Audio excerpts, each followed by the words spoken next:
How I love your dwelling place, Yahweh Sabaoth. How my soul yearns and pines for your courts, Yahweh. My heart and my flesh sing for joy to you, the living God. The sparrow has found its home at last, the swallow a nest for its young. On your altars, Yahweh Sabaoth, my sovereign, my God. Happiness belongs to those who live in your house and can praise you all day long. And happy the pilgrims who find refuge in you as they set their hearts on the ascents. As they go through the valley of the weeper, they make it a place of springs, clothed in blessings by the early rains. For there they make their way from village to village until each one appears before God in Zion. Yahweh, God of hosts, hear my prayer. Listen, O God of our ancestors. O God, our shield, show us your favor and look upon the face of your anointed. For a single day in your courts is worth more than 1,000 anywhere else. Better to be a humble doorkeeper in God's house than to live richly in the tents of the corrupt. For you, Yahweh our God, are a battlement and shield, bestowing grace and glory. Yahweh withholds nothing good from those whose walk is blameless. Yahweh Sabaoth, happy are those who put their trust in you. Thank you for reading that scripture for us, Elizabeth. And I also want to say thank you to Aravis and Rossi for that well-done piece. They always introduce this time so well. So what is your go-to? Your go-to place? Maybe a person, an activity? Is it maybe an art form or music? Is it important for you to actually put your body into a physical place, into a specific place for comfort and peace and security? I recall vividly when our kids and then later our grandkids would cling to blankets and stuffed animals and other favorite objects when they needed some comfort and security. It's definitely a thing to have a go-to place or object. As we've heard during this time of pandemic and isolation, for some children and teens, school is actually their go-to place to feel secure and happy and safe. It makes sense if those children are facing violence at home or food or housing insecurity, knowing that they have a safe place, a place where someone would care for them and provide shelter in this kind of storm. And for some, school just isn't that at all because they're bullied and treated poorly. It is definitely not their go-to place. Some babies like to be swaddled, held and blanketed really tightly.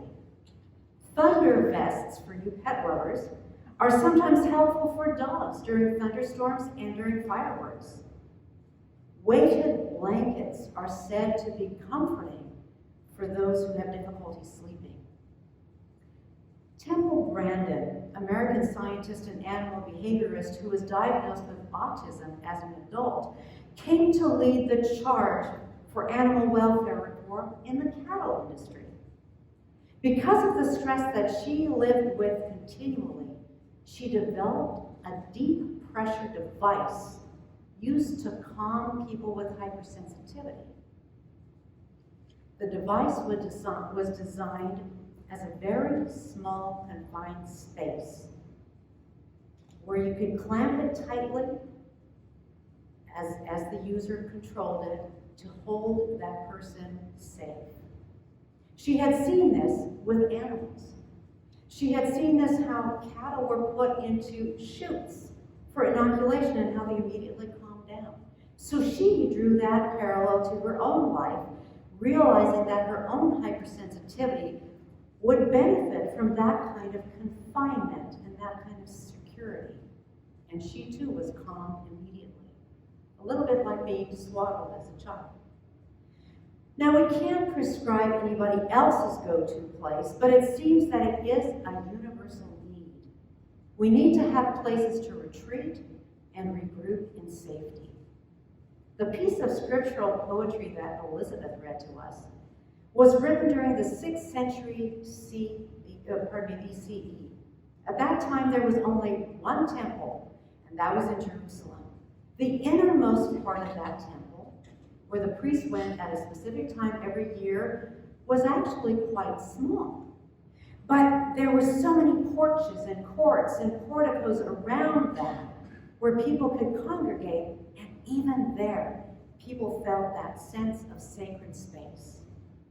The psalmist writes about how he loves the dwelling place of God. His soul yearns and pines for God's presence, for God's courts. The writer likens it to a sparrow who has found a home, and swallow having discovered a place to nest their young.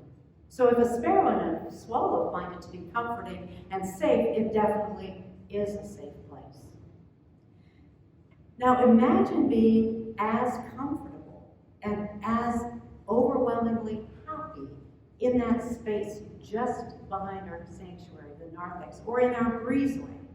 We're joyful being there.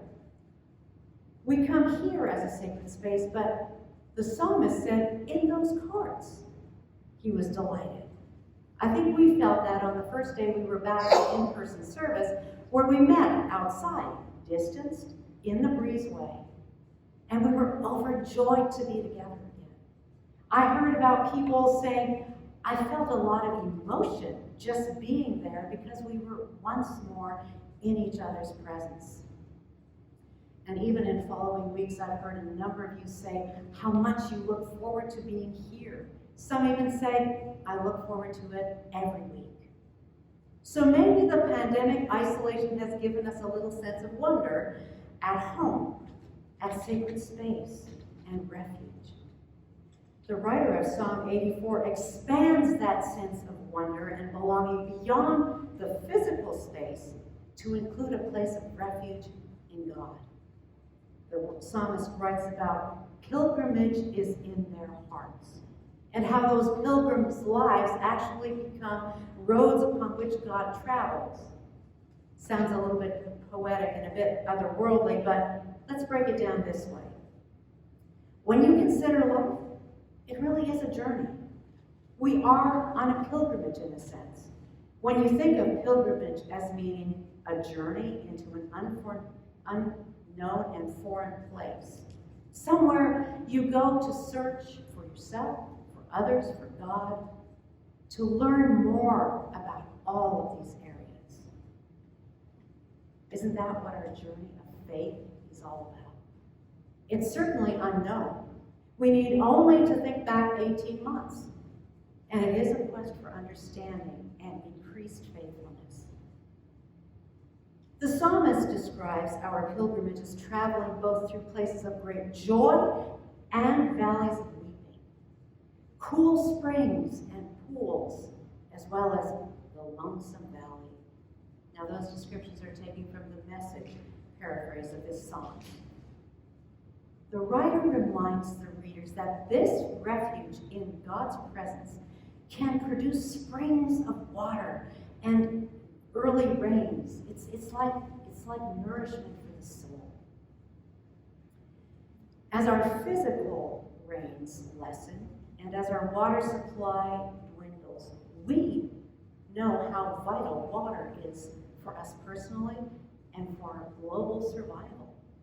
This place of refuge, this dwelling place, this home surrounded by God's presence will not magically cure everything that's wrong, or supply everything on demand, or pave the road in front of us, but it does offer a sense of peace, belonging, and comfort. The psalmist uses language of being a humble doorkeeper inside God's house versus living in richly adorned tents of the corrupt, far from God's presence. What is meant here is that stark contrast between being consciously aware of the presence of God, God's love, God's care and acceptance, and anything else we might look to as appealing or pleasurable. The bottom line is, this belonging and refuge is incomparable. Jesus redefined belonging even further. He broadened the go-to divine place and refuge. Jesus stepped outside of physical structures, which were seen as the only places that were holy in that time. He walked around the dusty countryside. He sat in boats from which he taught. He distributed food to weary travelers, and he sat in silence with a woman who was condemned by the religious authorities. These were ordinary spaces, all of which proved to be places filled with the presence of God. I think we could become nonchalant about the actual physical place of dwelling, the sacred space, because Jesus made the sacred so accessible. So much so that after he died, the physical division between that holiest interior of the temple and those courts and doorways and porticos of the ordinary people was completely removed. We take it for granted that God is present everywhere. We learned during 18 months of meeting on Zoom that physical space, the sacred space, is valuable and it does nurture our spiritual well-being. We were grateful for this technology, the possibilities that it gave us. But there really is no substitute for gathering together in a safe environment, conducive to meeting God, considering our journey of faith together in one place, singing and moving, clapping and laughing together as we worship in community. Nature, the forests, the mountains, the trees, the deserts, offers us an understanding of the vastness of God, lifting our spirits in a way that isn't always possible in a building. All of these natural temples are an addition, not a substitute for the sacred physical space. Or wait a minute, is it the other way around? Neither can be dismissed. We need both. In any event, what is important is to nurture that sacred go-to place where we experience what the psalmist defines as dwelling place, the courts of God, a nest that is safe for the very young, a refuge. A go-to place is a place of safety and belonging, whether that's a security blanket, a deep pressure device, such as Temple Grandin invented, a thunder vest for dogs, or a sound sleep under a weighted blanket. An unshakable sense of safe belonging is important. It's important for adults, and it's critically important for children and young people, those who are in the nest, so to speak. Belonging, a genuine go-to place, is not the same as group membership. It's not solid professional connections. It's not even being popular. It's not even a close-knit family. Belonging begins within ourselves and arises first and foremost out of having a sense of being at home with the divine and being at home with who we are deep within ourselves, the positive and the not so great. Researcher and professor Dr. Brene Brown says, and I quote, "True belonging is the spiritual practice of believing in and belonging to yourself so deeply that you can share your most authentic self with the world and find sacredness in both being a part of something and in standing alone in the wilderness." End quote. Having a secure and consistent go-to place cultivates a sense of belonging. Now, there are genuine go-to places and there are substitutes. We won't always use OEM parts when we're repairing anything from a car to a vacuum cleaner to a washing machine. But we will choose an off-brand part for any number of reasons, cost being one of them. There's often nothing wrong with that off-brand part. There may be nothing wrong with a substitute go-to. However, keep in mind that the genuine part, the original equipment manufactured product, is usually superior because the fit is precise. In the same way, we can pursue belonging through club memberships, personal networks, in friendships, or strengthening family bonds. But ultimately, what Brené Brown says is true. It is that we find the sacred and the sacredness of being part of something bigger and being able to stand alone in the wilderness, that we will settle into a deep sense of belonging. We can substitute go-to places or places that give us a measure of belonging and feel a degree of safety. But there is no doubt that the original is superior. It's because it just fits. To find the resilient go-to place, a reliable sense of belonging, we are called into the sacred, that dwelling place, the refuge the psalmist speaks of. Just as the sparrow and the swallow find security for themselves and their young. God is unshakable, offering a completely reliable go-to place, even for the most vulnerable. Becoming aware of that, then comfortable within it, and ultimately longing for this secure place of God's presence will transform our lives. Seriously, it will. Meditation on Psalms such as this will emblazon our belonging and worth right into our souls. It is here that our stamina to stand alone in the wilderness originates.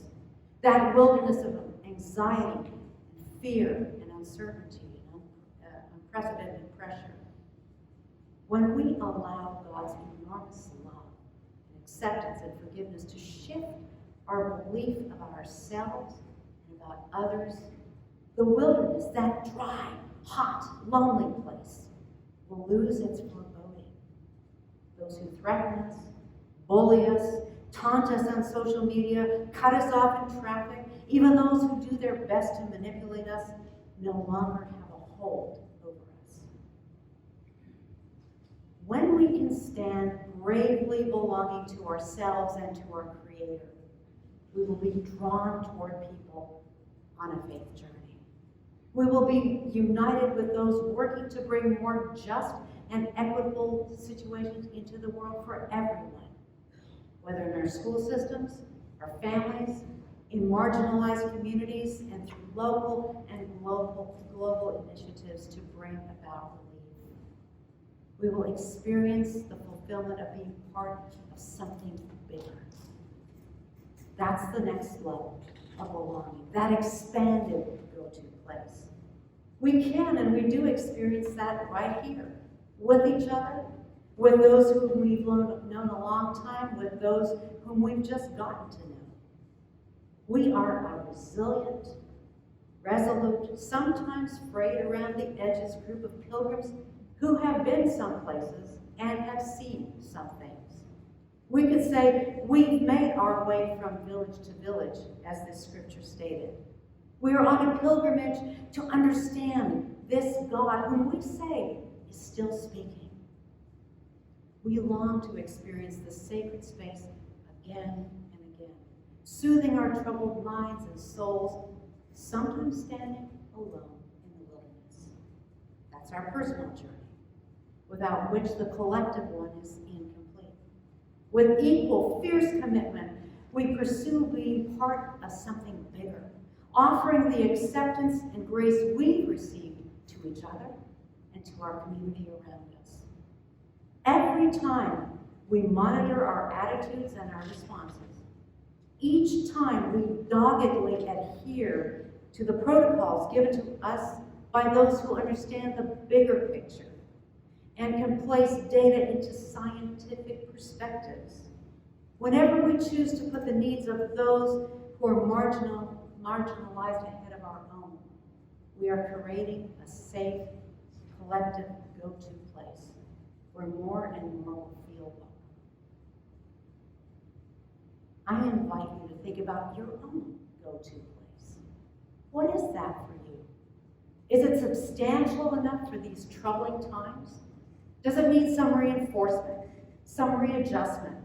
Or is it time for an OEM, that original equipment manufactured product?